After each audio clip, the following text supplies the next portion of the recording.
এখানে আমি এক বাটি পরিমাণ পেঁয়াজ কুচি করে কেটে নিয়েছি। তারপর এখানে ধনিয়া পাতা দিয়ে দিব, মরিচ কুচি দিয়ে দিব, 1 চামচ লবণ দিয়ে দিব। এখন সবগুলো উপকরণ একসাথে হাত দিয়ে ভালো করে কষলে নিব, পেঁয়াজ থেকে পানিটা বের হয়ে যাওয়া পর্যন্ত। পেঁয়াজ থেকে পানি ছেড়ে দিয়েছে। এখন এখানে 1/2 কাপ পরিমাণ বেসন দিয়ে দিব, তারপর 1/2 কাপ পরিমাণ ময়দা দিয়ে দিব এবং 1 চা চামচ কর্নফ্লাওয়ার দিয়ে দিব এবং সবগুলো উপকরণ আবারও ভালোভাবে মিশিয়ে নিব।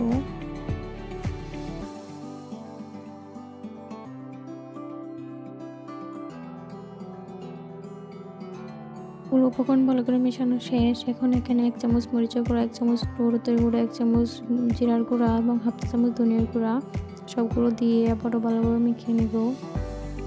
ভালোভাবে মিশিয়ে নেওয়া শেষ। এখন আঠালো হলে বুঝবেন ডোটা তৈরি হয়ে গেছে এবং ফেলে দিলে যদি জোড়া লেগে পড়ে তাহলে বুঝবেন ভালোভাবে ডোটা তৈরি হয়েছে। এখন চলে যাবো সোজা রান্নাঘরে। চুলায় একটা প্যান বসিয়ে দিয়েছি, এখানে বেশ কিছু পরিমাণ তেল দিয়ে দিব। পেঁয়াজগুলো ডুবো তেলে ভাজবো। এখন এক এক করে সবগুলো পেঁয়াজ এভাবে দিয়ে দিব।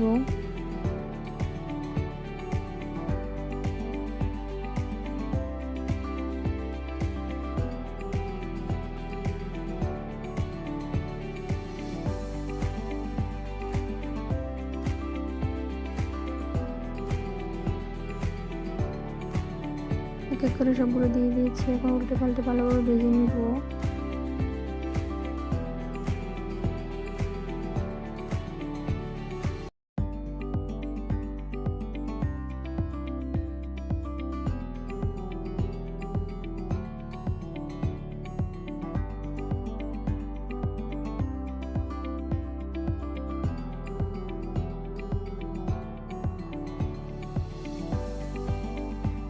একে একে আমার সব পেঁয়াজ ভাজা শেষ।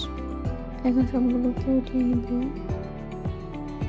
আশা করি আপনাদের ভিডিওটা ভালো লেগেছে। ভিডিওটা